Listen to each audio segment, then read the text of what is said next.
Hey everybody, this is Silver Spook. Continuing the Students Rise Up video because mysteriously, right as things are popping off, very important things are happening in the world. Suddenly, our internet went off. So that hasn't got, as Holly mentioned, that has not happened in many months, if not a year. Um, and never, it's not happened at this time since very big actions were happening on Mauna Kea. I remember that. They cut the internet off basically at that time, or they slowed it to a rate where you couldn't even download images. So that's how you know you're doing something important is when they cut your internet off. I mean, we're not even a very big account, so I imagine if you're serious, if you have a account with 50, 100,000 something subscribers. I don't know. I don't know exactly what it was, but it was very curious that one of the most important events in U.S. history is happening, and then the internet disappears. So that's the free, so-called free and open Western internet and rules-based order. It was just I was talking about like the falsity of freedom of speech and protest in the U.S. and then it's just like, thanks for illustrating my point. Thank you very much. Um,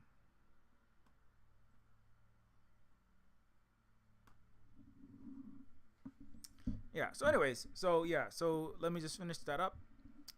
I forget where I left off before I was unceremoniously interrupted. Um. Okay.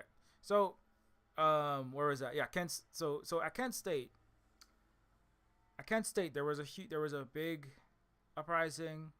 There was a huge explosion of student activity, and I was talking about how there is a lack of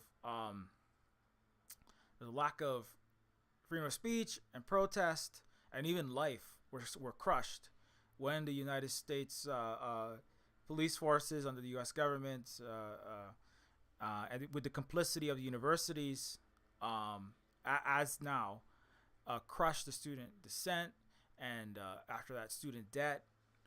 And they killed several students who were peacefully protesting to stop the GENOC IDAL war in Vietnam. And then just as today, students are protesting, and there are snipers on the roofs of multiple U.S. colleges aiming.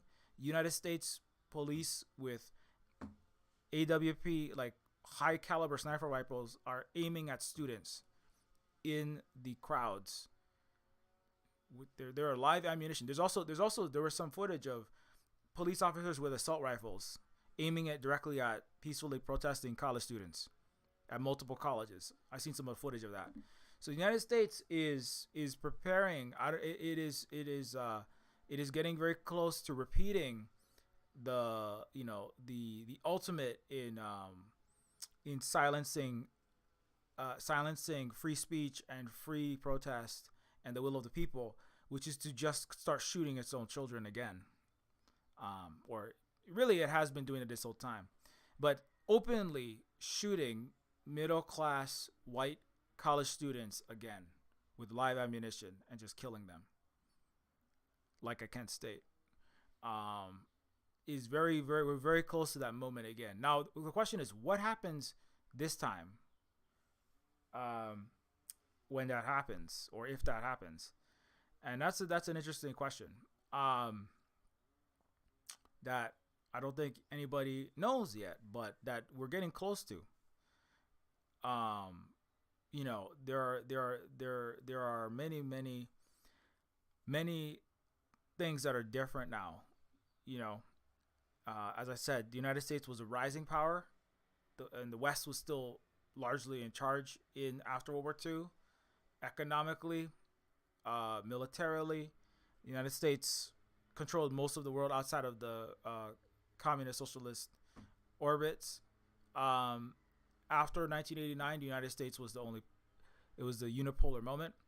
But the United States has since, to continue with that, in the late 90s, in the beginning of the noughties, that began to get disrupted um, by the well, there's the dot com crash, is mostly economic and financial. That was, that's the normal capitalist inefficiency and just horrible system breaking apart and causing massive losses and unemployment and disruption to the economy for a handful of rich people's, the plutocracy's benefit of the minority for to the loss of the masses. But then there was the 2001, there was a 2000s Iraq War. Obviously, there was the 9/11. That was a pretext for what they were going to do anyway. But the thing that really set the population off was the Iraq War. It began with the War on Terror, invasion of Afghanistan, and then it moved into this ever expanding, Iraq War, and then there was a plan by the United States, neocons, which include Democrats and Republicans, Project for New American Century, the empire managers. Nancy Pelosi was one of them. Obviously, Biden was one of these people. Obviously, people like George Bush, his dad, Rumsfeld, etc. These were all the descendants of the U.S. empire builders, empire maintainers or pro-empire people. And they had a plan to invade 7 countries in 7 years. Iran was one of the countries. Syria, it was Iraq, Afghanistan, Syria, Iran, and 3 other countries that the United States wanted to invade and do what they are doing currently in Palestine, right? What they did in Vietnam. So the response to that was a rising up of young people, right? And then we had the anti-Iraq War protests. There were some very large ones. I think it got up to hundreds of thousands, maybe 1 million people at some of these. During this era, if you weren't around during this era, you might not remember. But I mean, I was at the college in when 9/11 hit, and I remember like right after that, I actually went to Evergreen College that year, and right after the day I got on a plane, there were armed soldiers at the. I went to I flew away to college from Hawaii to Washington the day after 9/11. Weird coincidence, and I remember that the armed guards, soldiers were everywhere at the airport. You couldn't there were like army guys in fatigues with their assault rifles. There were like military personnel everywhere at the airport, right? Got on the plane, it was super tight security. That's when they tightened up security, TSA, and this whole they call it security theater, rolling back up a lot of civil rights, and domestic spying was obviously accelerated in that time, and the fear of terrorism and the war on terror was blowing up. When I got to the college the next week, there was this is a weird college though. All of the unusual college that actually wanted to stop war. The college professors all unanimously signed a petition saying we want to no war, no invasions. There was this was right after 9/11, but this is the only college. The vast majority of the 50 states of the United States, they were all pro-war. Their administrations, they're all 100% into the war. In fact, the college, I left the Evergreen State College in Washington, and I had to I returned to Hawaii the next year because the state of Washington, because the United States is run by the military-industrial complex and capitalist empire, etc., racism, colonialism, the college, the government of Washington, senators, representatives, etc., they collectively decided this was a problem, right? Because they couldn't have a college that was going to have a staunch anti-Iraq, anti-war on terror, the college couldn't have a anti-war stance, right? Such a big anti-war stance. So the state of Washington massively cut the funding to Evergreen. What that did was that doubled the tuition the next year, so I couldn't go to that college. So literally, um, so that literally stopped me personally from continuing at an anti-war college, right? It was the United States. That was just one example of a concerted attempt to crush dissent amongst young people, trying to stand on the right side of history, speaking the truth, protesting for the truth, right? Stopping killing, stopping genocide, stopping their own empire from doing these things by controlling the funding and controlling the manipulating the college itself. So the colleges are tools of empire, they're tools of genocide. They're not just educational. They're not just open, free, kind of outside of society places to explore knowledge and wisdom and have free discussions and talk about things. No, colleges are places. They are stormtrooper training facilities for empire in the West, certainly. Yes, you can get educated. You can learn how to do calculus. You can even learn some decolonial theory at some of these colleges. Can you practice it? No. You can learn about biology. You can learn about engineering and aerodynamics. And in fact, most colleges, especially after 2008 or 9, every engineering college opens with, in the United States, you have to design a weapon in your first year of engineering at basically every U.S. college, because they're controlled by the military-industrial complex. You have to design a weapon that can fire a frozen Thanksgiving turkey at a Russian Sukhoi jet and take it down. So from the get-go, colleges are training your mind. It's training your mind. This is part of the STEM initiative as well under Obama, right? The Black Democratic president said, this really pushed that. It's about training your mind to be part of the empire. Now, it's often under a liberal label, but that's immaterial. Liberals are the most dangerous of all the imperialists because they're most efficient. Conservative is more the conservative, as Malcolm X correctly pointed out.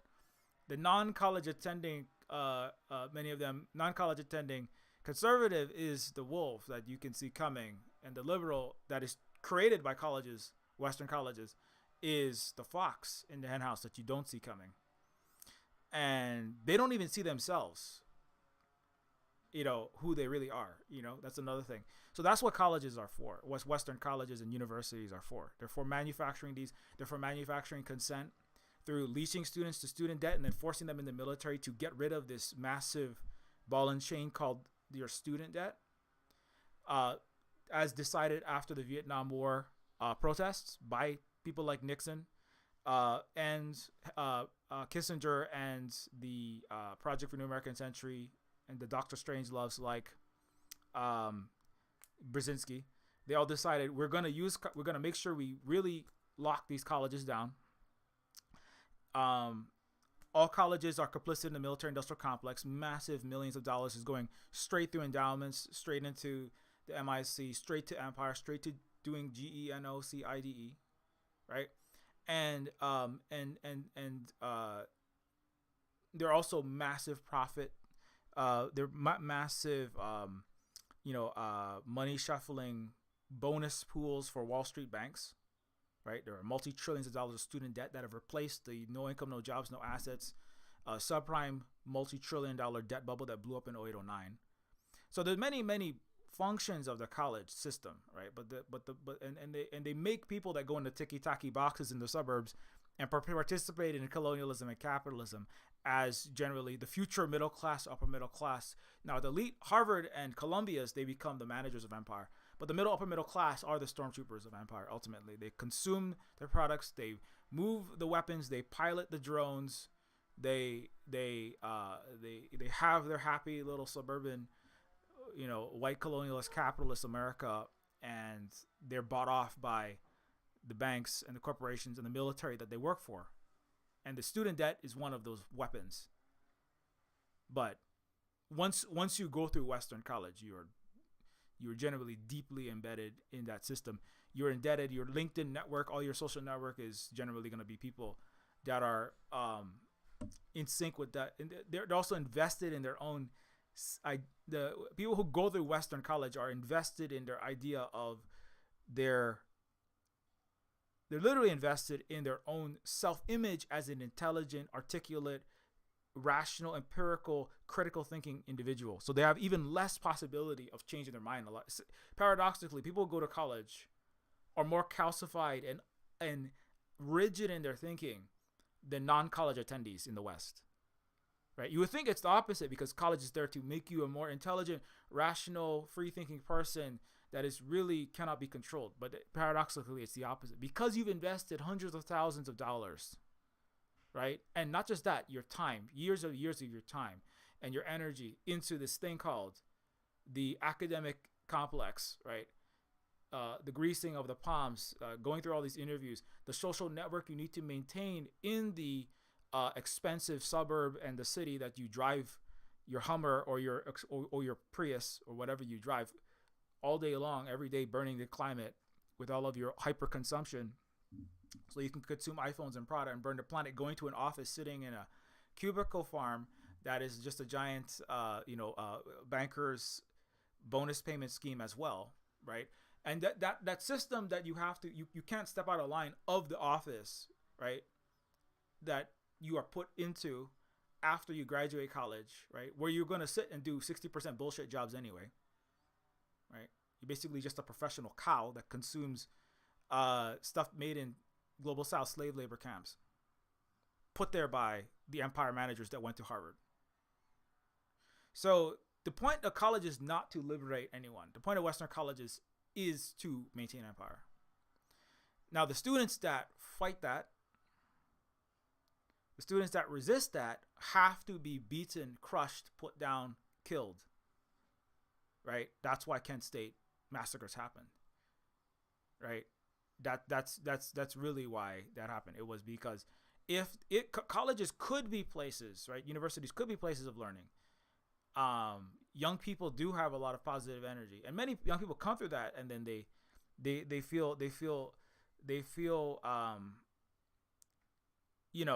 like some of them do come through and go, why am I reading all of this anti-colonial theory so that I can watch my college go do colonial oppression, on Vietnam or on this place. This doesn't make any sense. And so the protests are the eruptions and the rage against the infinite cognitive dissonance necessary to maintain empire that has to then be shut back down, right? So it is about the ruling class. It's about the Western capitalist colonialist world eating its own children, smashing its own children back down, abusing its own children until they shut up and they pull triggers for empire, get complicit in that genocide, something, and sit down and move those Excel spreadsheets around for Elbit and for Lockheed Martin, right? Program those high frequency trading algorithms for Goldman Sachs, right? Work on that facial recognition system at GOOGLE so that the drones can properly take out innocent people in the global South. And that you got a job there by going to college, right? So and you got to do those things, right? Be that you can be in finance, insurance, real estate, military, the legal system, right?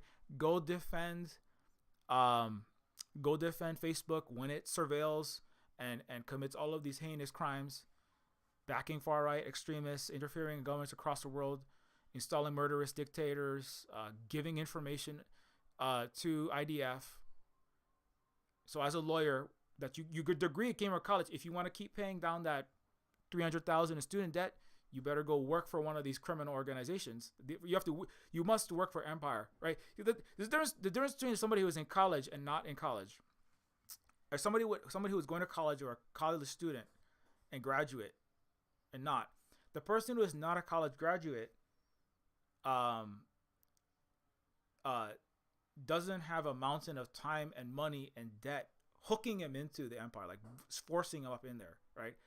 The person who the person who doesn't get a college degree might have a lesser chance of getting a job and these other things, but like they're more free in that sense because they're not tied to they're not tied into the empire. That is obviously at this day and age, it's mostly technological anyway, right? So it's really the person with people with programming needs, people with a 4-year or 6 or more year degree, are more likely the people that are going to be working. They're eating. People talk about, if you look at the Domino's pizza number, the Domino's pizza purchase rate, like how many supreme and pepperoni pizzas are being ordered in DC. That's how you know that the U.S. is about to go into some imperial horrible excursion, right? And start a war or start a bigger campaign in a war, right?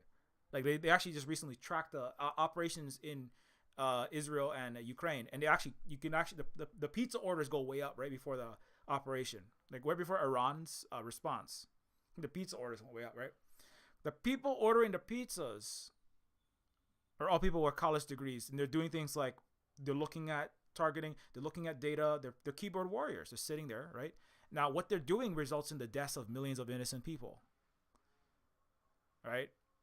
What they're doing there, and some of them are doing psychological operations. They're running, they're running bot farms. They're shadow banning. They're trying to cut my internet off while I'm streaming because I'm a native Hawaiian anti-imperialist saying true things about empire, and then they cut off my internet. They're over there. Because the internet mysteriously dipped right during the middle of the most important event. I'm not even a very big account, so you got to have a lot of college graduates. You got to have a lot of Western college graduates sitting around at keyboards, right, being paid 25 cents per post. You know how much how much the U.S. pays to silence dissent and push propaganda that supports GENOCIDE? It's 25 cents per post, 11 cents per reply, 6 cents per like. I have a post, my anti-imperial post.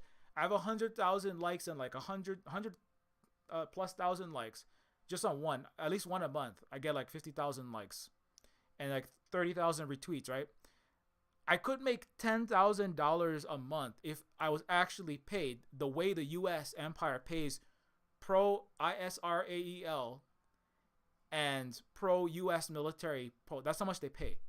But I don't make any money because I don't get paid by, any enemies of the United States, even though people constantly accuse me of that stuff. If I was paid that much money, I wouldn't have to be begging for money for Patreon and Ko-Fi.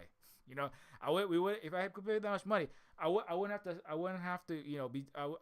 be standing in front of this cheap microphone and a green piece of a sheet. I wouldn't be like Holly, and I wouldn't be like near homeless all the time, or homeless at different times, because that's how much they pay. It's the digital empire warriors, right? That's actually the major piece of the puzzle, because that's the biggest, most important thing they need to do. They need to convince as many people as possible, right? That's what marketers do. That's what writers and teachers do, and marketing people do, right? And propagandists do, right?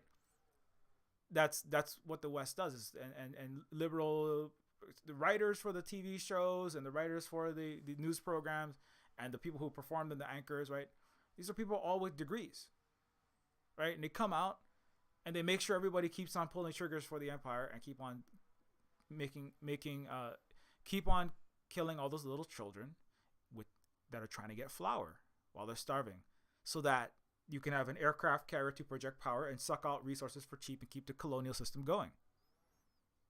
So all those people are locked into a version of reality that they learned in K-12 Western school, which is K-12 school is also stormtrooper manufacturing facility as well. It's where you learn that the United States is the best place in the world. In 1492, Columbus sailed the ocean blue, and China is evil and our enemy, and Russia too, and we got to go fight them because, well, it used to be communism. Now we're not sure, but whatever they're doing, it's bad. And if you teach anything other than that, and also there's no racism in America, and also there's no LGBTQ plus, and there's no women, or women have never had any problems. There's never been any sexism in America. It's literally, if you teach anything like that now in most schools in the United States, you can be fired, you can go to jail, you can never work again. right? So even before that, the United States, again, K to 12 school, it makes the trigger pullers. College makes the jet flyers and the drone programmers and the propaganda writers that make more people go pull triggers for empire, right? College students are the Star Destroyer operators. Non-college student high school graduates are the stormtroopers in the field with the gun, with the laser rifles. That's the difference. That's the only real difference, right? I mean, and nowadays the United States can't even recruit any of these people. So the U.S. goes to Korea and it goes to Ukraine and it goes to Europe. U.S. gets everyone else to go die for them. The U.S. goes to the Pacific. It goes to Asia. It goes, who wants to come die for us? Because it's tricky when America less and less Americans want to, and less and less Americans can even qualify to join the military, because they got 3 rounds of COVID. They're malnourished because we can't feed them, and because we're giving all the money and the food to the upper classes, and the food prices are through the roof. And so nobody can even qualify to join the military, and most of them don't want to because they can see what we're doing is child murder. So anyone else want to come die for America? Europeans are really happy, it seems like. France, Germany, they're all ready to go die for America. They're all ready to go die for a handful of billionaires. So that's really sad. But anyways, let me get back to the topic. I'm kind of off the topic. So when the students rise up, the United States has to put them back down. This hasn't happened at this scale since Vietnam. Just to give you some more context for what's going on, let me look at the exact scale, just in case you have not seen this. The most recent thing, here's a little clip. I'm not going to show the whole thing, but in this clip, the day the 60s died. The Kent State is it was about the Kent State massacre perpetrated by the United States. They interviewed just random people right on the street in Ohio, and the general consensus was these students deserve to die. They were causing a ruckus, and so they deserve to die. This lady actually said, well, if they didn't want to get shot, they shouldn't have been standing around and being bums. Richard Nixon called them all bums. So these kids were ruffians and bums, and they should have supported America and supported the Vietnam War, and they deserve to die. So that was actually the consensus of America. Was a lot. Now, obviously not all of them, but the majority of Americans, a lot of the just average Americans, adults, they said good riddance. Kill our kid, kill our white middle class college kids, just kill them because they were not civil enough or something. So that was really amazing to watch. This interview is kind of frightening. It is horrifying because you can see where America really comes from, right? And it's just, now obviously a lot of people don't agree with that, but Americans were so scared because some of them were really believe that, but I think a lot of Americans, they were just scared to speak out against their government because America doesn't have freedom of speech.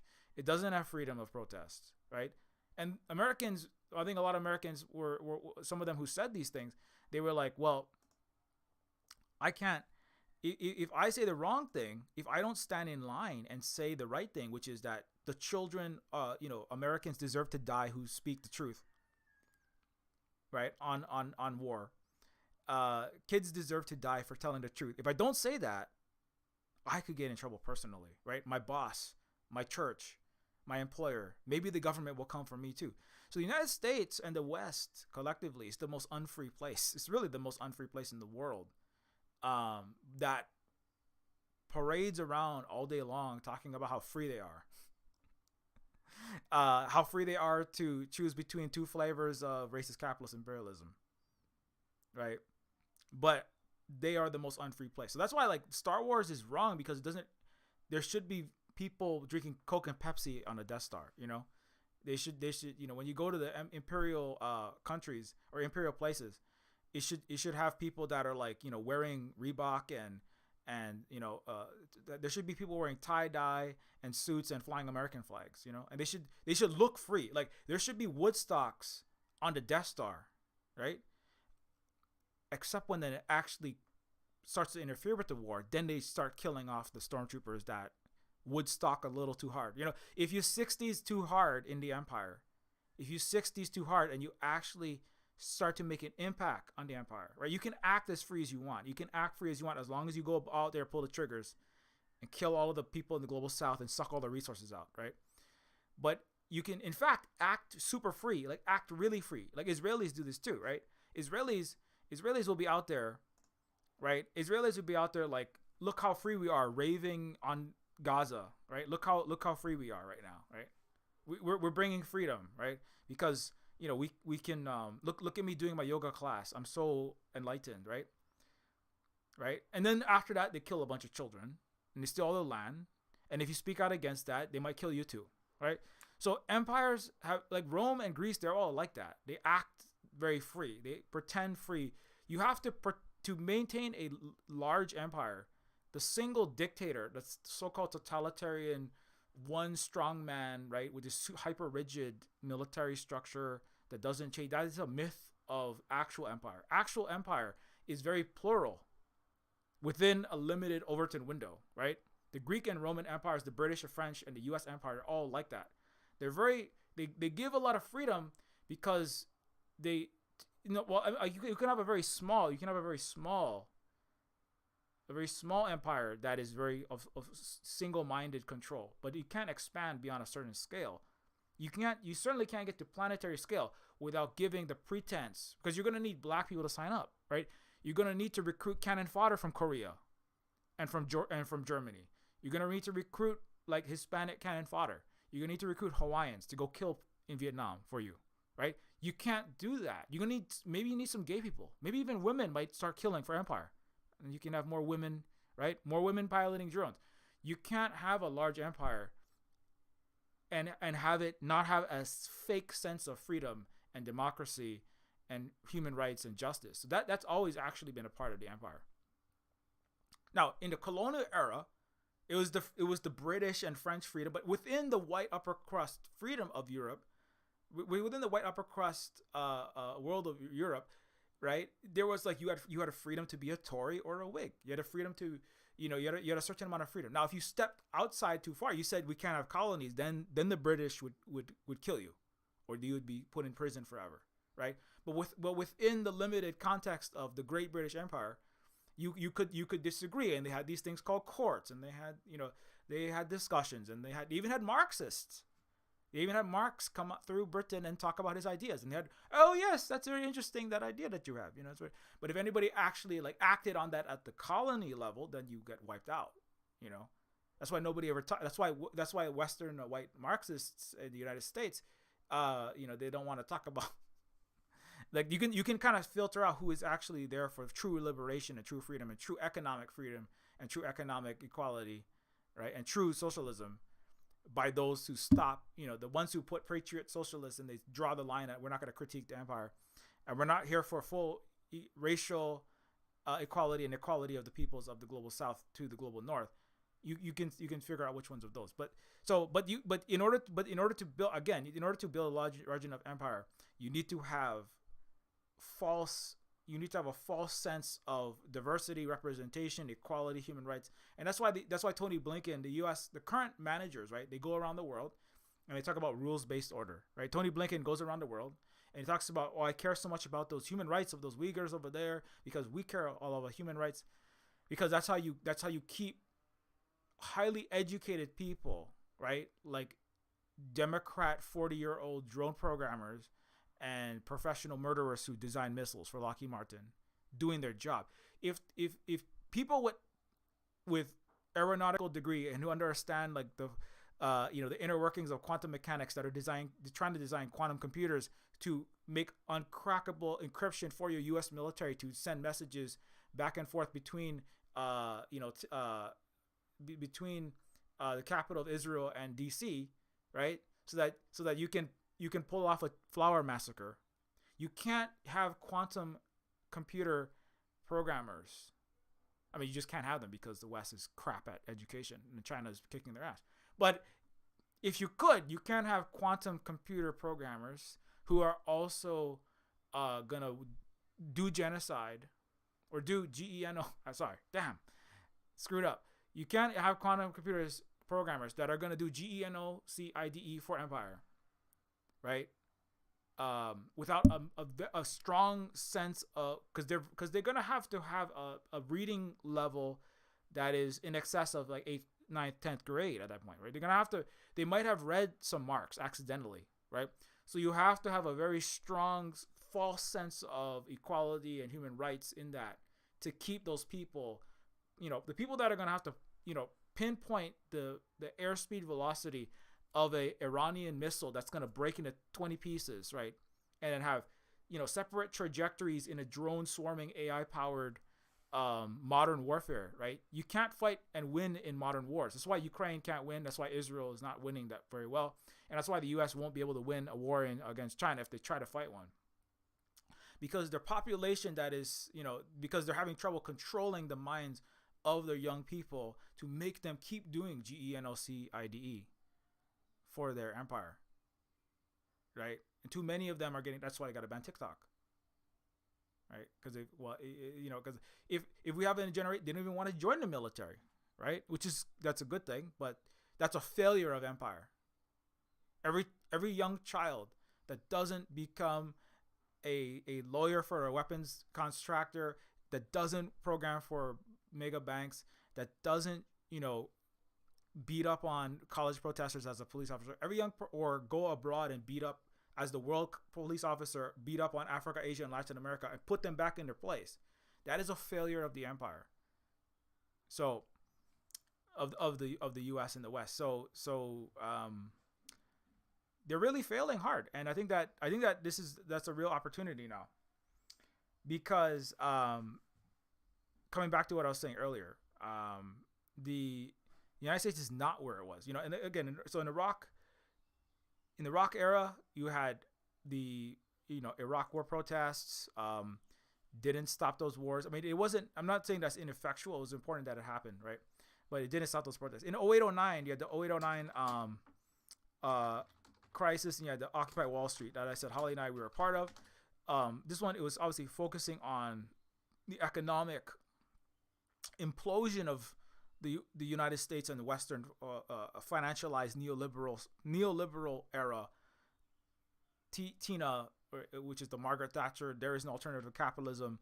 We're all going to be systems analysts, deindustrialized finance capitalism, as it's sometimes called by, by people like Michael Hudson and Yanis Varoufakis. But Occupy Wall Street was another mass uprising that, as I said, Holly and I were a part of. It involved college students. We're at the forefront again, because that's often where it begins. Young people getting started in life, not fully locked into imperial colonial capitalist evil yet. And so we were at the forefront of that. And we took over like many, many, many cities, again, disrupted life to attempt to change the system. The United States responded to Occupy Wall Street with a I feel your pain democratic president. Again, the liberals lead in empire always. He silenced people. He ordered the police. He bulldozed our peaceful encampments. He gave everyone a big hug and then sent the cops to beat up and crush and break the wrists of countless Occupy Wall Street protesters, trying to stop the just more focusing on the financial aspect of empire. The mega banks that had printed trillions and trillions of dollars, and that had falsely inflated and made toxic loans, basically stolen trillions and trillions of dollars of wealth from the collective public, the collective good, municipal, which basically that's the infrastructure that you were supposed to have. That's why it's all rotten now.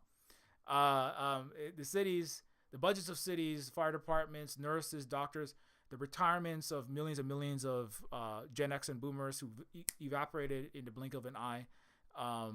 My parents lost half their net worth, which was not very much, being both of them teachers, in less than 1 week, right? In Occupy Wall Street. They lost the rest of it over the last 15 years.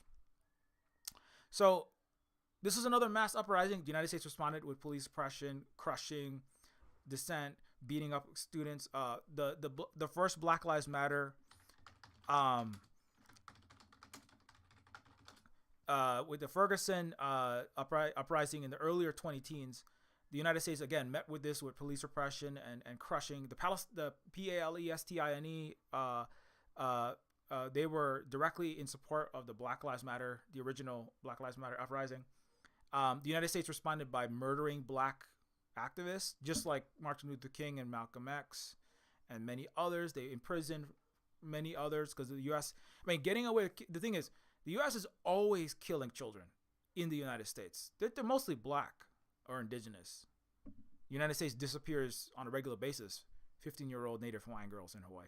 Just as another example of that. The United States is constantly, now it also does that to white children as well, but it gets away with it a lot easier with black and especially poor children, black and poor, and indigenous, and the Ferguson activists who were saying, please stop this brutal police.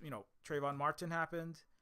The United States watched openly as a white man killed an innocent black child. There was an uprising. The United States responded with police repression, beating, tear gassing, and then killing black activists. Not right. And then Black Lives Matter 2020 happened. Right. Huge uprising, the biggest uprising in the history of the United States. The biggest mass protest lasted almost a year. The United States responded. Did the United States do the will of the people? Which was, there was black and white people, 31 million people, 10% of the entire United States rose up. Nothing like this. Just an example. Nothing on that scale of upset and rage has ever happened in China against their own government, or even in Russia against their own government. There have been actions and uprisings, but in the under their communist era and in the current era, they haven't had those, this level of uprising against clear, obvious injustices and inequities in the society. Only Western countries, only Western capitalist colonizer countries have these kinds of things happen, and their vassals and their puppets have these kinds of things happen. Like South Korea has these kinds of things happen, right? Has had these kinds of things happen. And the South Koreans respond like Americans by killing the protesters, violently beating up, crushing, imprisoning the people asking. Just as an example, China had a anti-COVID. People wanted to enter the zero COVID policy, which was, it was difficult for people because there was very limited, very limited travel limited access in lockdown cities. And a lot of this was pushed by the United States and the West to try to disrupt China's zero COVID because it was making America look horrible by killing 2 million plus people and disabling tens of and maybe hundreds of millions of more people. Globally, 30 million people died from that, right? And after 1 week of stop the lockdown protests in China, it was only like 10,000 people, or not very many people, right? After less than 1 week, the Chinese, they didn't beat up anyone. They didn't kill anyone. The Chinese police, they didn't mass arrest anyone. The Chinese government agreed to what they wanted. And this happens all the time. Like, people ask for something, and then functioning normal governments that are not barbarian, repressive, imperial, racist, colonial, capitalist hellholes, they give the people what they want, and the people go home. Sometimes it doesn't come to protest. They're just interacting with the government. They send them. They tell that they're in contact with the government officials, and they say, government officials, there's too much corruption in this company. And then the Communist Party comes, and then they get rid of the corrupt officials that are embezzling money, right? If there's an executive that's taking pay packages, right, that and is using those to corrupt government, that person gets executed sometimes, right? Billionaires get executed routinely. Vietnam just executed a billionaire last week. Okay, in the West, everything is corrupt. And you gotta accept that. And if you get really mad, like at Occupy Wall Street or Black Lives Matter, you say, "What the hell? You police are killing us in broad daylight. You're just kneeling on our necks.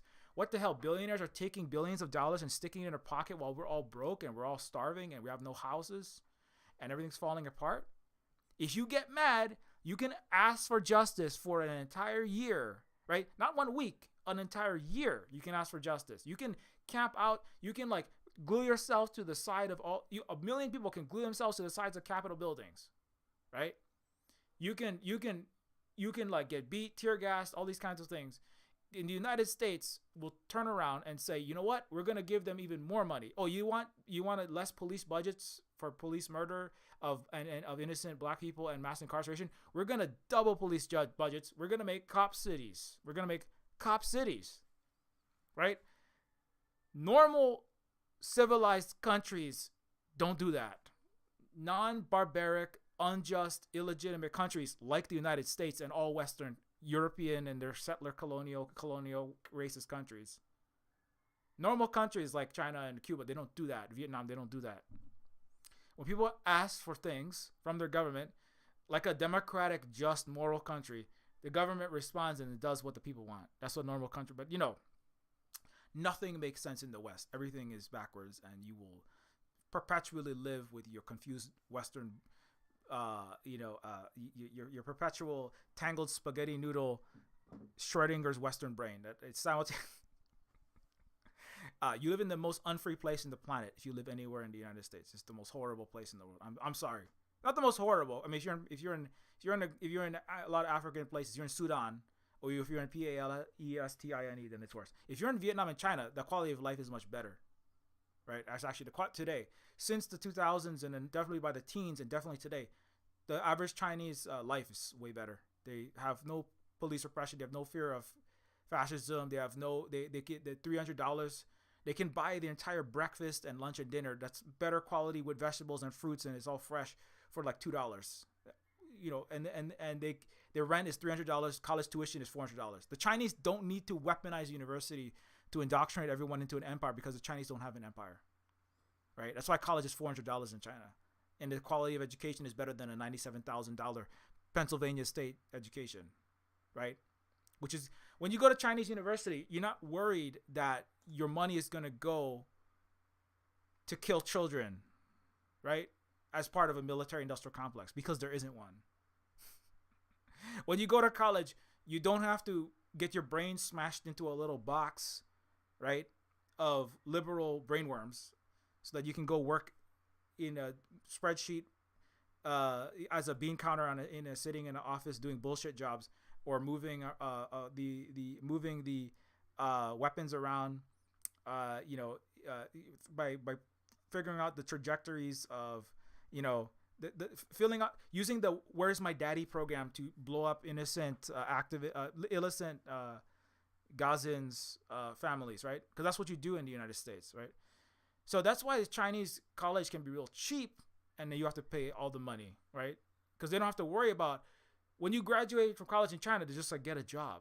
Just get a job in any of the jobs that we have. You don't have to go into the military and you don't have to be a stormtrooper. You can just be a normal human, make solar panels, invent the next Huawei phone. Work on 6G. That's light years faster and better than all US and Western countries, right? Work on the next TikTok, right? Solve climate change. Work on new treatments for COVID and other vaccines, right? And we don't have a health industrial complex that's gonna weaponize all of that, right? And have vaccine apartheid. So when you graduate college in a normal country like China, unlike US or Europe, you can just go do good things in the world and just live your life like a normal person. In the United States, when you graduate college, you got to go kill children. When you're going to college, your money goes to kill children. In the United States, when you get a job at a bank, corporation, or a tech company, or as a lawyer, or as a marketing specialist, or finance, insurance, or real estate, all your taxes are going to go kill children.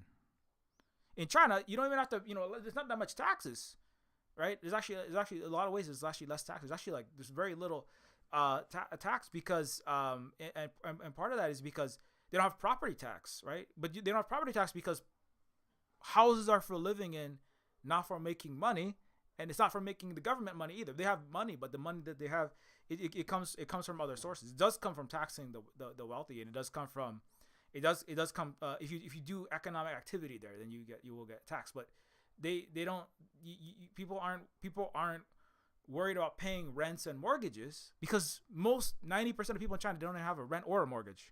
In North Korea, 0 people have a mortgage. In Cuba, it's the minority of people. In Vietnam, it's the minority of people. Only in the United States do you fear that you will become homeless if you don't go kill little children, right? By working for any U.S. corporate, government, nonprofit, or the U.S. military directly. So when you live outside of empire, no Westerner can know what it is like to actually be free until their empire is gone. Even if you have a middle class, even if you have a ticky-tacky house in an Orange County $1 million per quarter acre suburb with your nice little gated community and you feel free, you're never free. You're never free. You're as free as an Israeli on the dead bodies of little Gazans. You're never free of all the blood soaked into the grass of your manicured lawn that it took to build that for you.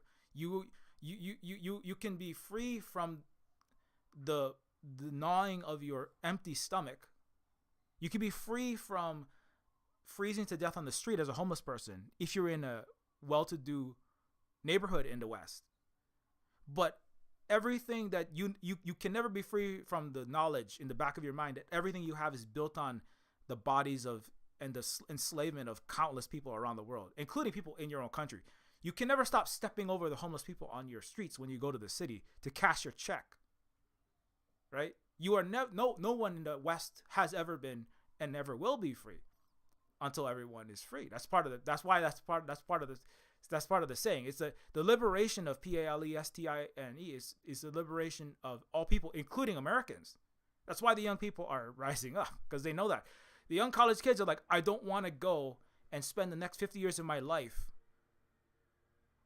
right, programming for a mega tech company, knowing in the back of my mind that everything I do is aiding and abetting the GENOCIDE, right? So they're like, before I start working in the West, before I start working as a stormtrooper, I want to do everything I can. I'm about to graduate. I don't want to live in a world where I can choose to starve and be unfree by being a slave to my starvation, but have a cleaner conscience, or be a slave to the void in my heart. That's the guilt that I know that because everything I do is part of the greatest evil on this earth, right? So that's why it has to be college students, because they're right at the brink of the beginning of 2 different ends of their life. One end of their life is, I'm going to be a homeless person and destitute and sad and wish that I could have done something different with my life because I can't get a job that's gainfully employed in the United States. And the other end of their life is, I'm gonna be dead inside, right, sipping very expensive wine, trying to drown all of my guilt in alcohol and $400 per night Iron Chef meals as a jet setter, right, flying around the world, right, partying, snorting cocaine to alleviate to try to eradicate the knowledge that I'm complicit in planetary enslavement and genocide. So before the college student takes one of those 2 paths, they have to go, shit, let's end this entire system so that I don't have to choose one of those 2 things. Now, the smart college student, well, not the smart, but some college students go, I'm not going to go to school in the West. I'll just go to school in China. And then I would have to make that choice. Not everybody can do that, obviously, but I mean, if you are like really talented in science, tech, engineering, and math, or all these other things, and you're not sure what to do. I mean, that is an option people are taking. People are leaving the West. They're fleeing it.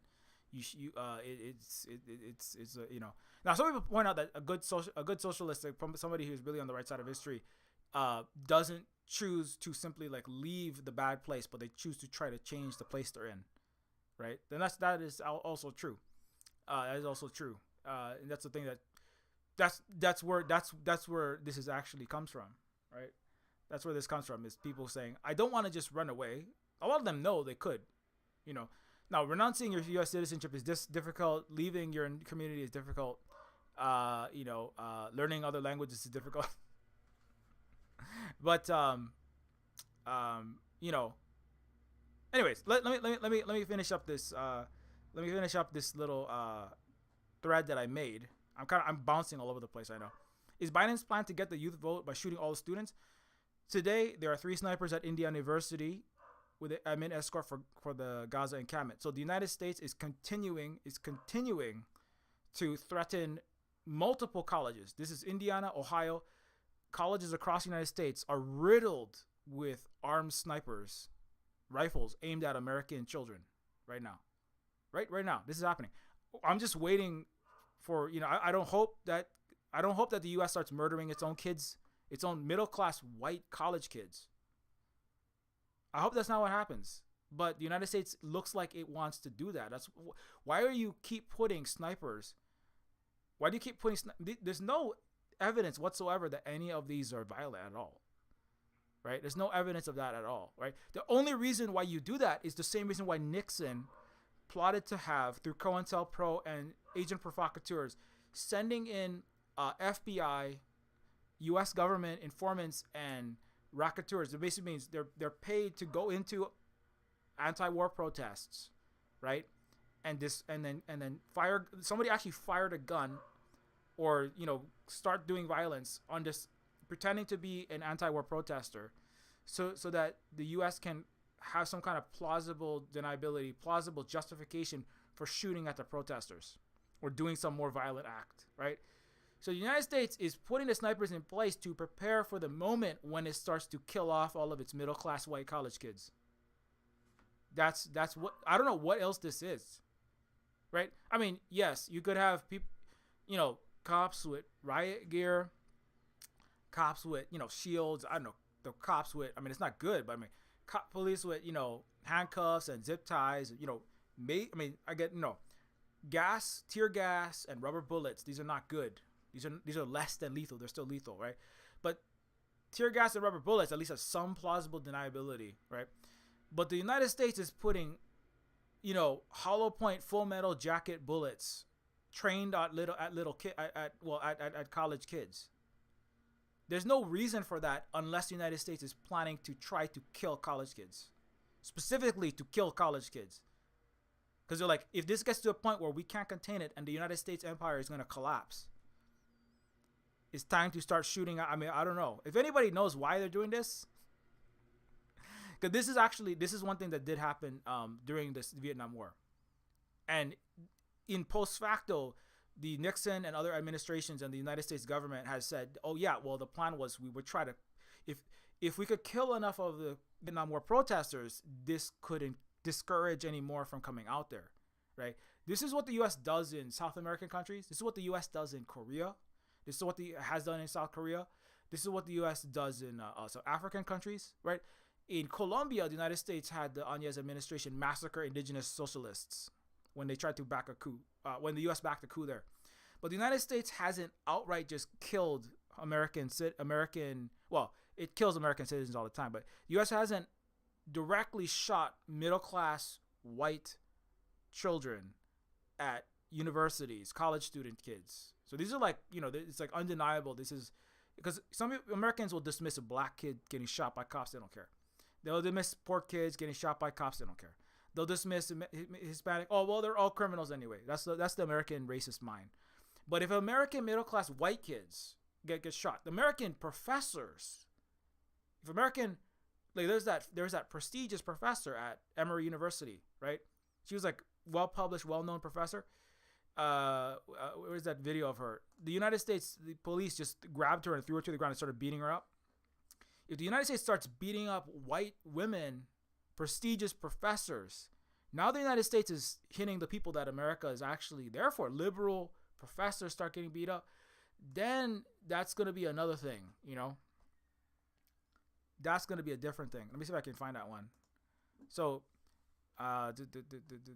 shoot, I got so many threads within threads. Okay, I know it's in here. So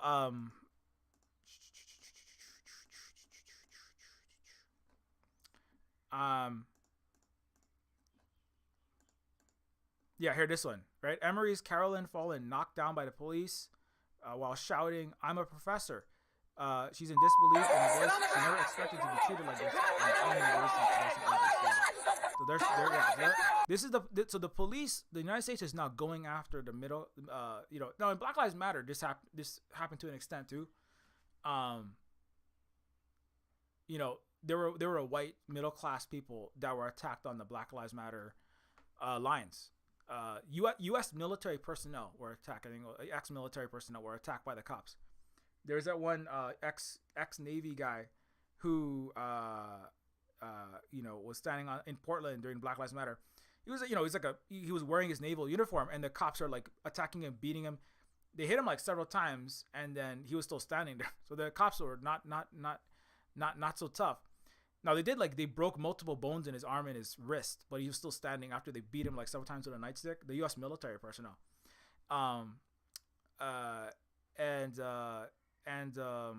so this never happened before, but the going after specifically, and she wasn't even part of the protest. She was just walking by. She's a upper middle class woman. And she's also like the people these are like the core demographics of the liberals, right? Gen X, liberal, professor, lady. That's like core liberal Democrat demographics. So they're coming after her. And she's not even doing anything. That's like this is gonna have another tenor. Also, if the U.S. just starts shooting people like that, if the U.S. starts shooting and killing people like that, then America is going into another place. America is going into where it really is, right? Which America is moving in the direction of Gaza, which is who America really is, right? But America hasn't really shown its face inside of America yet. It hasn't really. Like, it gave us Vietnam War was a little taste, but it hasn't really showed its face to its primary constituency, middle class white people, right?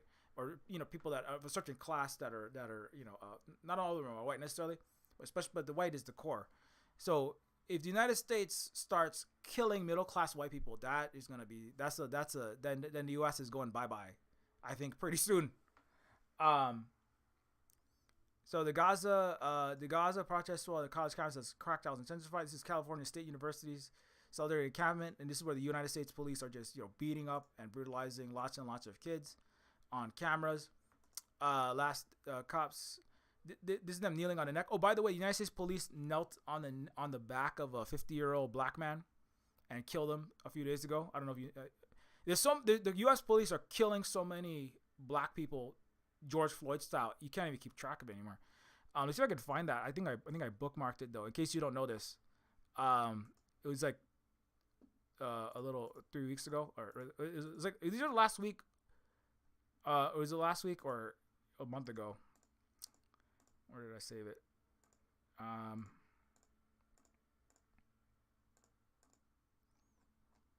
Shoot. Okay. Maybe I forgot to save it. Okay. Anyways, but yeah, no, this is what American students are protesting. So there are obviously this week there were mass graves in Gaza that showed Israeli military carried out some executions. The United States has also declared that U.S. officials are also declaring Iran and military proxies like Hezbollah they're on campuses, and the Students for Justice in Palestine. There are Hezbollah, Iran, and groups like Hamas, because Hamas is described as a proxy. So Hamas and Hezbollah are in these protests. So this is another one. So this is where the United States is going to justify if it starts killing American white middle class college kids on campuses with snipers. They're going to call them agents of, that's what this is like. This is a preparation to start for the U.S. to start massacring children, middle class white children, and then just say, well, they're all Hamas. Now, I'm not saying that is what, I'm not guaranteeing that's what's going to happen, But tell me what is the other purpose of saying stuff like that, and also putting sniper shooters all of your college campus, aiming the rifle at college students? What's the purpose of that? There is none except to kill college children. The moment that riot police were called on the school, they lost all credibility. The children realized they were paying $80,000 a year to go to a real estate agency / weapons manufacturer that masquerades as an institution of higher learning. So, I mean, that's what I already said, right? That's what colleges are for. They are real estate agencies and weapons manufacturers, and they're brain leashing facilities. They're stormtrooper manufacturing facilities and Emperor Palpatine training facilities. The military has cops violently mass arrested college students protesting, and then banned TikTok. Oh, remember, as I said earlier, right? This is the U.S. senator who revealed why TikTok is banned. Pro-Palestinian and Hamas videos on TikTok have more reach than the top 10 U.S. news websites combined. So this is the Senator Pete Ricketts openly admitting, after giving $100 billion to Israel, Ukraine, and Taiwan, we have to ban TikTok because people might learn the truth that we're doing horrible things in Palestine. Nothing to do with the danger to national security. Nothing to do with the security threat represented by China. Nothing to do with, it's because we need to keep doing horrible evil around the world against children to maintain plutocracy, empire, and a handful of super rich people's net worths, and maintain this horrible system, right? It's nothing to do with national security. Nothing to do with that. And also, right, and that's also why. So the same, like, physically beating the face in of a college protester serves the same function as beating China's face in, and beating TikTok back in with some kind of bill to ban it, which, by the way, is going to fail. China has already, ByteDance has said that they will cut off the United States from TikTok and just stop operating in the United States rather than sell to a U.S. company. So the United States is effectively killing their TikTok to keep doing GENOs. I mean, I don't know, like, if you're any young person, I don't know how this is going to end, because any young person is going to be like, I hate you even more. I hate Biden and I hate all of you, U.S. Republicans and Democrats, all together. I hate you all even more that you're doing all of this. I love TikTok. 200 million Americans use TikTok, disproportionately young people, and there are like 7 million small businesses that rely on it. So, also, Mumia Abu Jamal, who has been, as I said, jailed for 42 of his 70 years. He's been in prison for 42 of his 70 years as a former Black Panther, resisting the racist capitalist empire in the 60s, right, with the Black Panther movement. He called in to the college and said, you must continue to speak out against this terrorism afflicting Gaza, all your might and all your will and all your strength. And said, you are all doing the right thing, and you're part of something massive. He also said, it is not enough to demand ceasefire. How about make your demand cease occupation? Cease occupation of Palestine, and cease occupation of Hawaii by the United States colonial capitalist occupation, by the way. As a native Hawaiian, I just want to throw that in there. But because this is a part of history, which you all are a part, you're part of something magnificent, soul-changing, mind-changing, history-changing. Do not let go of the moment. Make it bigger, make it more massive, make it more powerful, make it echo up to the stars. I'm thrilled by your work. I love you. I admire you on the move. So this is from a 42+ year U.S. political prisoner doing another massive uprising during the civil rights movement. Right? Still in prison. He called from prison, and it was broadcast through New York. Right, it was put on a loudspeaker it was put on a loudspeaker and shouted out to all of the people at that Central University of New York. Right, so what he says is true. That's why the U.S. tried to cut my internet off when I was streaming.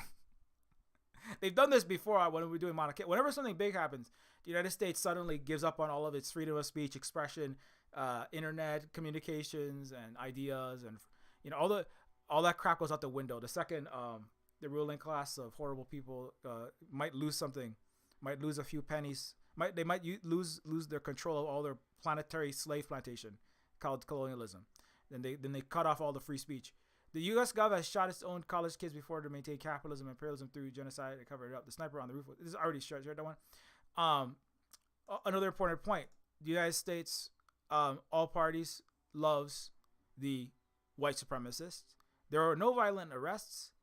There are last year this same time there was a massive neo-Nazi demonstration, right? Um, this group marched downtown. There was nothing, no violent arrests. They let these people in Madison march around. The police were all there high fiving them. Good job, guys. Good job, neo Nazis. They're sig heiling in the streets. Nothing happened to any of these people. The United States Democrats, and this is in a Democrat city. They've done this in Democrat cities, Democrat-run cities. There's the mayor.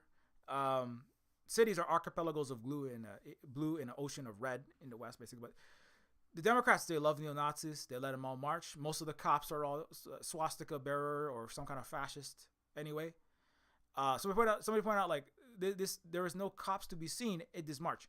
And somebody says, I see a lot of cops. They're just not wearing their badge, right?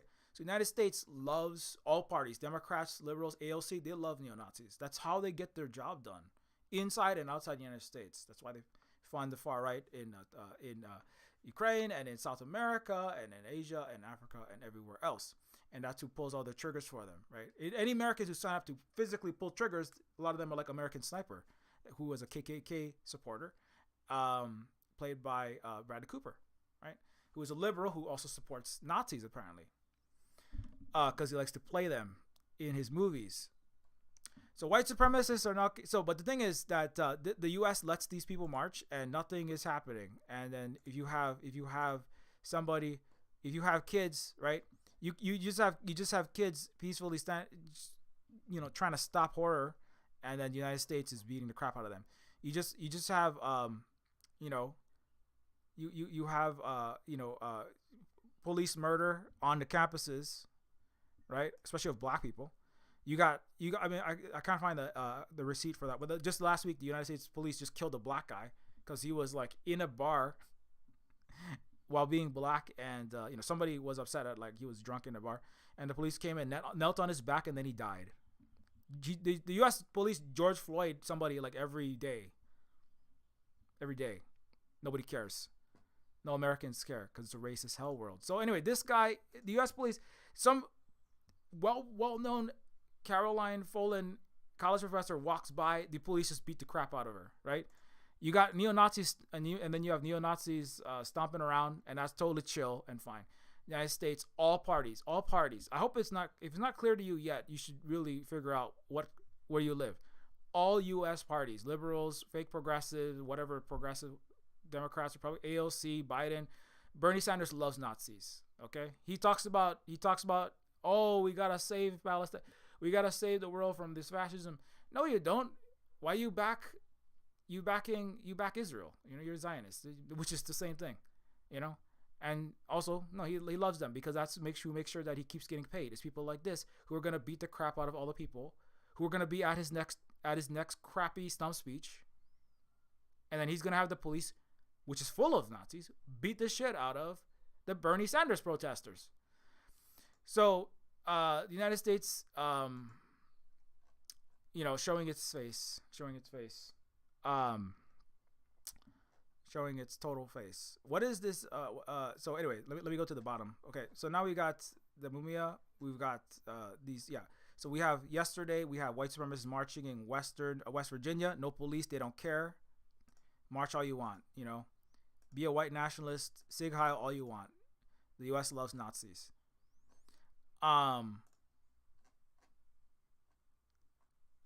Let's see. The U.S. government shot its own college kids before. Yeah, I'm trying to remind that there's one. Oh, I missed. Oh yeah. So in Hawaii though, something you might not know. In Hawaii, because I'm a native Hawaiian, as college campuses erupt. Remember, UCLA has a fellowship only for white people who live in Hawaii. Caucasians only. In 2024, the University of California in Los Angeles has a special funding mechanism only for Caucasian kids, for Caucasian students who want to come to Hawaii. What is the intention other than to ethnically cleanse Native Hawaiians, or also known as genocide? The answer is there is none, and the United States doesn't even care to pretend so. Right? The United States will pay your living expenses, if you already have another tuition payment source, they will just give you free money if you will come to Hawaii specifically to displace Native Hawaiians. Why? Because Hawaii is the most important imperial aircraft carrier in the Pacific. Just like Palestine is the most important unsinkable aircraft carrier, imperial power projector in West Asia. And that's why it's the same reason why if you are an American or European and they give you so much money and resources, they give you universal health care and everything, college support, everything you want, they'll give you it all to go to Israel, right? The same colleges that support Israel, that have these arms deals that go straight through, straight into blowing up little children there, they're the same ones that want people to come to Hawaii. White people specifically, to displace Native Hawaiians. It's the same. That's why Palestine and Hawaii are fundamentally interconnected, as settler colonies undergoing genocide. Palestine going through far worse though. UCLA graduates one or more awards for UCLA residents of California, which with preference given to Caucasian graduates who is a resident of Hawaii. Universities. But why do you have to specify that? Why do you have to specify Caucasian? Can you just say a graduate? It's so, I mean, it would be racist. They're going to give this to white students anyway. But I mean, you have to actually specify you must be white because we want to get rid of Native Hawaiian people. We don't want brown people in Hawaii.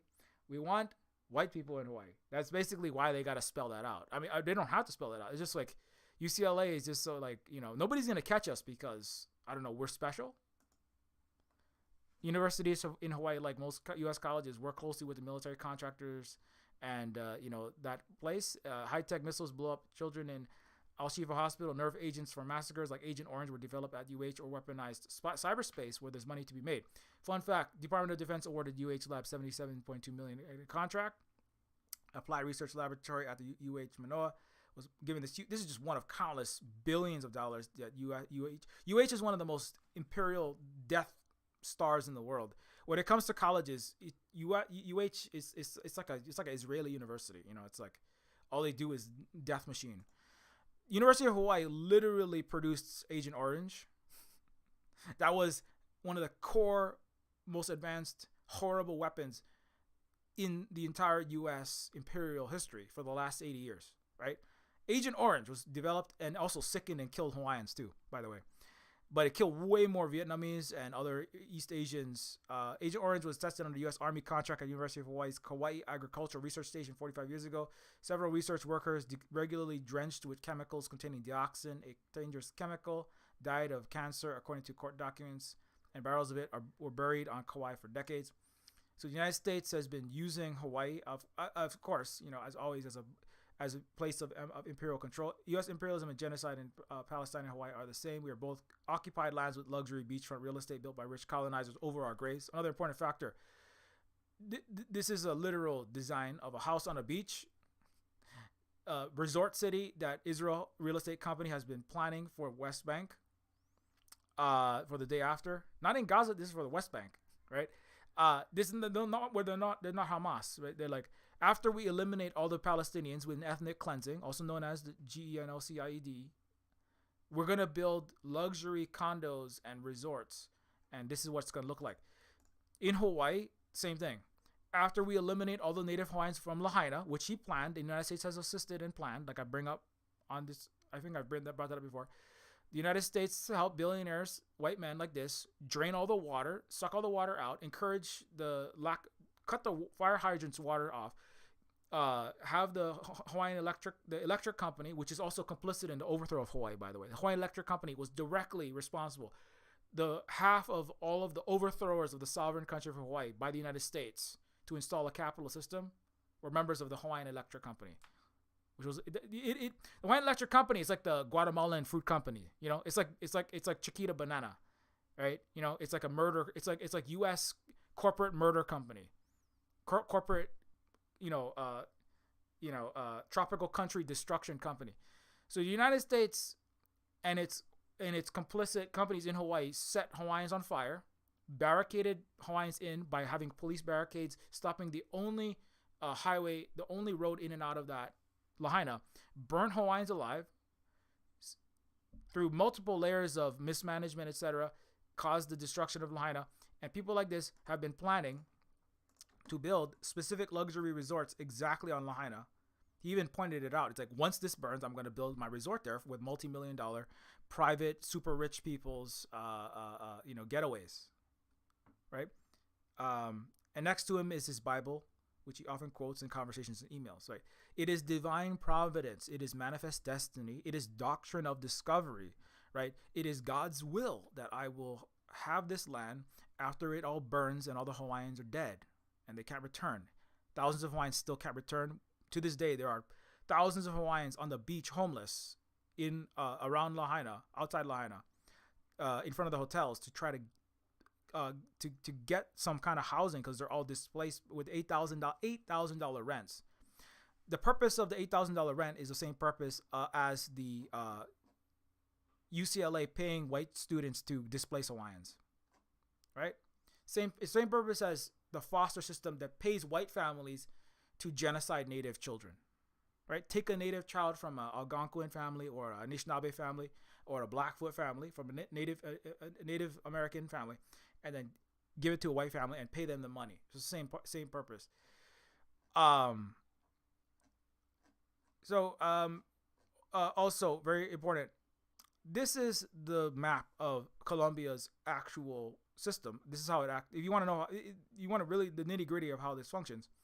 You have the trustees of Columbia University: Abigail Black Elbaum, Victor Mendelsohn, Jay Johnson. They board of directors on Lockheed Martin, HEICO, the war profiteers, BlackRock, Google, Microsoft, of course, down here where they co-invest through. CU Investment Company. Minush Afik, upper admin, is intermediate support in the faculty, staff, and alum allies. The AJC and other Zionist cultural orgs vilify all these people in the movement. The Abigail Black Elbaum is displacing neighbors and community orgs, right? Getting rid of those people. Student protesters are trying to fight back against that. NYPD is called by, right, these billionaire upper class racist colonizer imperialist Zionists. They call NYPD. They control public safety, CSSI, rules of conduct, and the legal system and your crime and punishment system of these so-called places of learning called universities. They punish the students. NYPD is trained with IDF, Israeli Occupation Forces, or IOF, apartheid, occupation, genocide. All the tech companies assist that. They benefit the billionaires. They work with them. So you can see how this is the actual structure of the United States. Well, this is a portion of the structure of the United States, but this is one of the core engines in a time where you need half of your population or more to be college educated, to be capable of doing the advanced computing, tech, and military labor, right? A lot of the war is fought at keyboards, right, with college degrees, right? To maintain the empire post-World War II, right? Because China has 300 million middle-class people with masters and PhDs, right? That's why the U.S. can never going to catch them. You have Iran, you have Yemen, you have Palestine, and other countries. They have huge numbers and increasing highly educated populations. The United States, the West would like for the world's universities to all be sent back into the stone. This is why the U.S. The real plan is to nuke the entire Earth, start global World War III, give everyone COVID-19 brain damage, just kill the entire planet, so that everyone becomes impoverished, starving, looking for cockroaches to eat, and with no education. Just reset the world back to the Stone Age, basically. Because the United States doesn't have to worry about educated countries that are not capitalist colonizer countries, right? The difficulty after World War II in controlling the world is there's too many billions of educated people. And that's why they hated Hawaiians getting educated. That's why the U.S. destroyed the U.S. and the Western colonizer capitalists, right? They destroyed Hawaii because Hawaii was getting too educated, right? They tried to destroy the Soviet Union because there's too many educated people that understood how the system. Any country that is capitalist and colonizer, like any capitalist country, is a diseducated country, right? Every country. Let me say that again. Every country, because capitalism is a non-functional, broken, world-ending system that is fundamentally unjust. You cannot have a capitalist system unless the majority of your population is deeply, deeply diseducated on economics, politics, history, and everything that actually matters in the world most significantly. Because if the majority of your population was educated, understood what capitalism was and the true history of the world, right? That's why they have to ban. That's why that's then the people would have already overthrown that entire government and installed a non-capitalist government, right? Like what Cuba and China and all the enemies of the United States have. So the goal, ultimately, this is why the universities have to operate this way. Because if they don't operate in a way like this, is to crush all dissent that is of actually educated people speaking out, buy off the people, so that even if they know the truth, they just be sad and drink themselves to death, right? Working as a middle class suburbanite white person or black rich person, right? Or be a completely diseducated conservative that just believes that vaccines have microchips in them. But one of those, the majority of your country has to be, conservative. I have no brains. I go to, I'm a right winger going to, some Joe Rogan show run church. I drink myself to death, educated liberal, but I'm a coward and I work for Lockheed Martin. Or broke college student that gets beaten down and dies homeless. But if too much of the population starts going like I am, that's why the moderate white liberal was the solution to the 60s and the 70s, and it worked for a while. The boomers and the Gen Xers, it worked, right? They just chilled out and they got groovy. They got groovy on all those dead Asian and black and brown bodies, and the Gen X got cynical and drank wine and was like, oh, look at those boomers and millennials at it again, sitting on all their dead bodies. The wine paid for by all their dead bodies, right? Like listening to their punk music while not being punk at all. Gen Xers, right? Keeping the empire going. The Gen Z and Gen Alpha have the opportunity to finally disrupt this entire system, right? The United States and the Western barbarians that run it, the colonial capitalists, feudalists, etc., they will take out all the stops, including nuclear war. So we have to really make sure we try to stop that at all costs. They will go to all stops. Total planetary war, climate destruction. Really, like killing the climate is a great way to put everyone back in the Stone Age and to go under the ground. Climate destruction, pandemic destruction, kill everyone's brains, give everyone H5N1. Really, the more H5N1 that people get, the less humans there are around, and then you can restart. The more COVID people get, the more brain damage and neurons get fused, the less people can think anything, right? So and then you start to see that's why they don't respond when you're like, why is all these bad things happening? Do something. They really, if you are the ruling class and you are complicit and you are bathed, you're soaked. If you're a multi-hundred millionaire or a billionaire, you are soaking in the blood. If you're a Western politician, you're soaking in the blood of all of these children and billions of people, right? The only solution is to kill the world and then reset it back to a world where there is no one who is eating food. Everyone either has so much COVID brain damage, there's no brain cells left to have an education. The world is in a climate collapse and there's so bad, everything is so bad that there's nobody can find calories so that they can power their brains to have an education, an actual education, let alone a college education, let alone an actual college education from a socialist, anti-colonialist, anti-imperialist university like Silver Spoon University, and or just nuke everyone and you can have fallout, and just go into a vault and then come back out. And if everyone is incinerated, then there's no human bodies to have educations. But either way, everyone has to be forcefully diseducated according to the people that run the U.S. and the West. And so that's why this system has to be stopped. It has to be broken down so that the liberals can't reproduce themselves. The conservatives, what do you do with, the thing is, the conservatives, actually, conservative minds, sometimes they're more open than liberal minds. Liberal minds, once they're too bought into their system, once they're too bought in and invested in the idea that they are the smartest people in every room, because they know the truth that Republicans bad or China bad or something.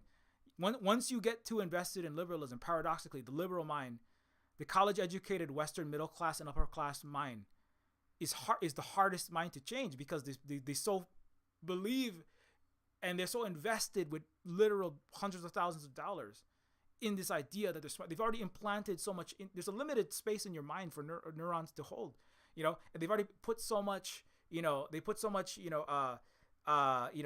Maddow shit and reading some white New York Times version of John F. Kennedy's history and all this crap in their brain, right? They put so much they put too much, what is that?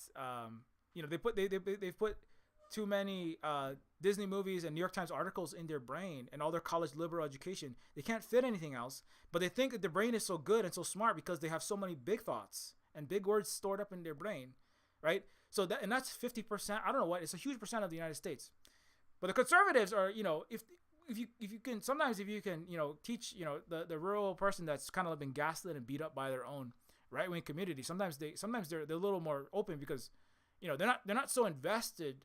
Sometimes they are radically invested, but a lot of them are just like, oh man, you mean I was in an abusive community that kind of screwed me over and beat me up because I was living under a patriarchal, podunk towns,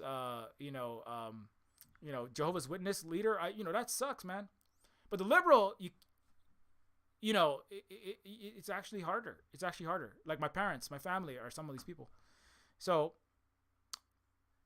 long story short, I hope that the college students are able to make this change. And it's late in the day. I got to go. And I don't know why I'm talking faster and faster. But shout out to the students. Shout out, of course, Free Palestine.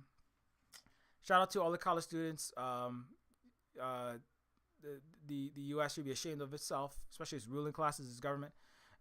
If you are a Gen X or boomer, upper class, empire manager, consider the errors of your ways. I know anything I say is probably not going to convince you, even though that's a lot of the YouTube audience. But maybe if you listen to enough Silver Spook content, then you eventually Silver Spook materials. Then I don't like the word content, but it's what we got. If you listen to enough, if you try to listen to your own children's screams, remember that time when you were a punk or beaten up at a university during the Vietnam War era. Remember when you were getting groovy and listening to Jimi Hendrix? Remember when you had something? Remember when you had some kind of spark and flame in you before you became a sad, complicit coward? Sitting on mountains of wealth and renting out 5 separate houses to pay for your own house and your own food and your own vacations and your own cruise ship and your own Disneyland visits. Remember before you became that sad old wealthy imperial manager? Remember what you were before? Listen to those children, finally get rid of that system so you can finally be free, right? And not be locked in the chains of overpriced $20 genocide meals, and going to fancy restaurants. Don't go to fancy restaurants. There's too much COVID in them and H5N1 and RSV. But that is the college graduate's prison, right? It is a prison of a life of excess and meaningless work that ultimately supports the most evil systems in the world. So break out of your own prison. And I need to go. So if you appreciate the education that we give at the Silver Spook University, even though sometimes I feel maybe the caffeine had a delayed impact effect and I just suddenly kicked in. I started talking really fast. If you'd like to support us, please consider direct support at the Silver Spook Patreon at patreon.com/Neofeud. It is massively appreciated. Any amount. Also, it all supports us continuing to do anti-capitalist, anti-imperialist, anti-colonial education, decolonial land work, actual land back work of building a pluricrop food garden, removing colonizer lawns here in Hawaii, stopping lahaina's as much as we can, feeding as many people as we possibly can. When there are no bosses and no landlords at the Silver Spook Cooperative as well, at the Silver Spook business, which is mostly I make video games actually, like Neofeud too. And also sometimes I actually have books published at universities that I work on, like Made in Asia America, Why Video Games Were Never About Us. But also I work on Neofeud too, which is an anti-capitalist, anti-imperialist cyberpunk adventure game, science fiction or speculative fiction adventure game. And if you'd like to support all that work that we do here and all the sales of these games, and also the Patreon helps us keep doing that work, by the way.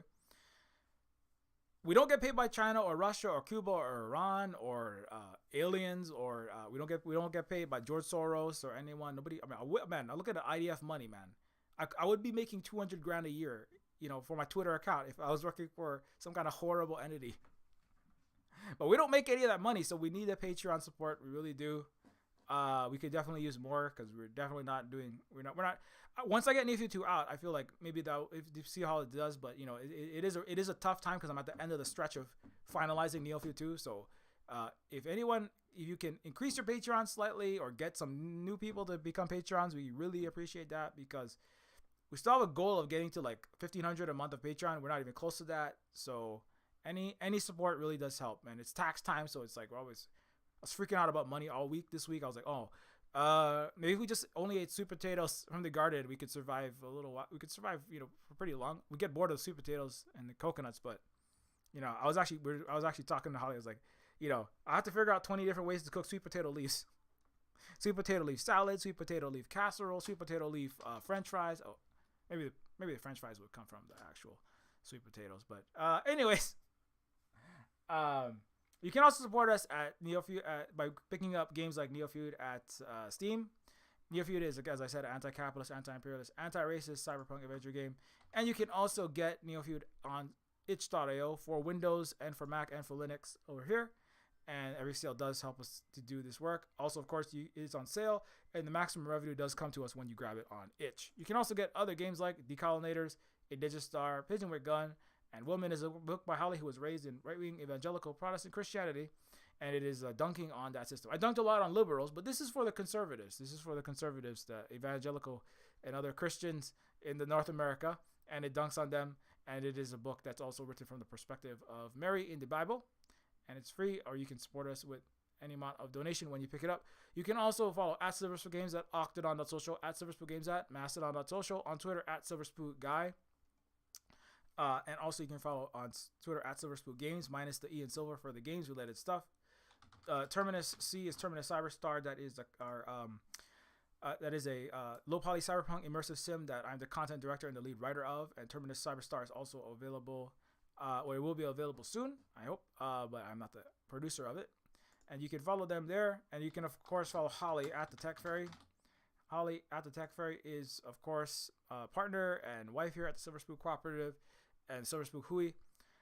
Producer and more for the Kate Nix music and variety show. Writer, educator, sapphic queer person, MECFS haver, mask wearer, and mama to two Native Hawaiian children here at the Silver Spoon Cooperative with myself. Part of our decolonial work is, unlike universities that are busy maintaining empire and doing horrible things to children around the world, Silver Spoon University, we also educate our own two children to make sure that they understand the truth about the world, that they don't have to be complicit in any kind of horrors. They don't learn false things. They don't get beaten for speaking Hawaiian, which is what they did in Hawaii, and they still punish children for speaking Hawaiian. So our kids get actual Hawaiian, the language, Hawaiian history, and more importantly, the full anti-colonial, anti-capitalist, anti-imperial history. And they don't go to, nobody at Silver Spoon University is going into any debt. I can guarantee that as well. But anyways, so don't forget to follow all those people. Thank you to all the Patreon patrons again for the massive support. I do have one patron I'm working on a portrait for. It's gonna take me a little bit. I gotta think about some things. But yeah, there are several rewards to your Patreon support, and consider joining for any or all of those, including Silver Spook Discord access, Silver Spook access to the Silver Spook University. I forgot to talk about that, but I should let me quickly do that. All these Patreon patrons and you could also get access to the Silver Spook University. Speaking of universities, right? Silver Spook University, unlike Columbia, unlike NYU, unlike UCLA, unlike all American colleges, Silver Spook University is not supporting these horrible warmongers. Doesn't give any money to do. It doesn't give money. Take money from billionaires. Doesn't give money. Is work with big tech and big military industrial complex contractors to go do horrors to children around the world and maintain empire. Silver Spoon University is indigenous lab education that combines decolonized history, current struggles, imagined futures, cultural analysis, and it's the answer to what you need to know today. What do children need to know today when Western lies about past, present, and future permeate formal schooling, modern books and media, and the visions for the future that are shrouded in a fog of war and collapse. And it is hundreds of hours of entertaining videos holistically combining economics, history, politics, hard and soft sciences, art, pop cultural analysis, and all obviously from the style that which I am possibly known for. But anyways, and also many educational threads and texts that I have also written out And all of that can be yours for the low, low price of $1. Silver Spring University, 94,000 times cheaper than Pennsylvania and infinitely less genocidal. Silver Spring University. Silver Spring University. We won't sick the cops and sniper rifles on you and your children. Silver Spring University. There's so many benefits to going to Silver Spring University rather than going to any Western university. Silver Spring University, no student debt. Silver Spring University, no lying to the college students about where the money is going. Silver Spring University, 100% COVID free, 100%, zero chance of COVID. We support masking.